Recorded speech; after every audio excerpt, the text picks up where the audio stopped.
Elle est là, notre Sandrine, pour nous parler bouquins. Bonjour Sandrine, Bonjour, comment va? Bonjour tout le monde, ça va et vous? Est-ce qu'on n'est pas dans un meurtre aujourd'hui? Oui. Oh là là. Je suis trop contente. Est-ce qu'il faudra résoudre ce meurtre un peu comme Agatha Christie? Non, non, mais Allez, en tout cas, c'est un auteur que j'adore et c'est un livre que j'ai adoré. C'est Michel Bussy, Les Nymphéas Noires.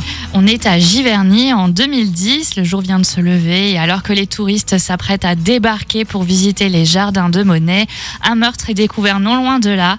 La victime s'appelle Jérôme Morval, c'est un homme riche, un chirurgien de renom, amateur d'art, marié, mais coureur de jupons.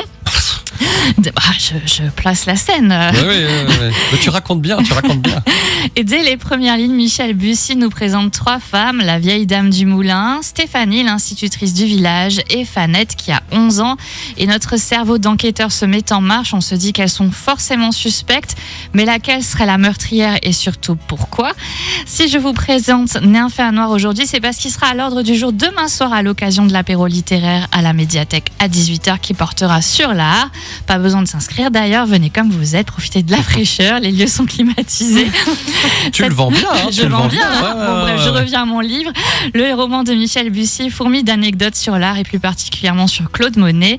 Les personnages ont tous leur complexité et le fait de naviguer entre plusieurs générations a pour but de nous égarer pour nous faire revoir à plusieurs reprises nos hypothèses.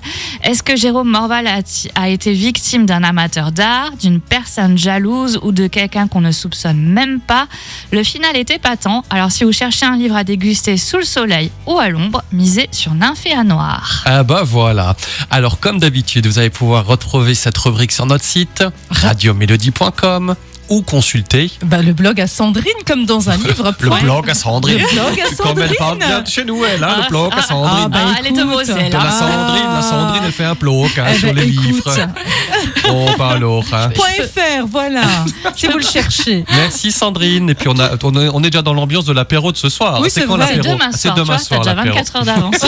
Ah oui. Oh, tu sais quand j'ai de l'apéro, moi. Bon, merci, à la semaine prochaine. À la semaine prochaine.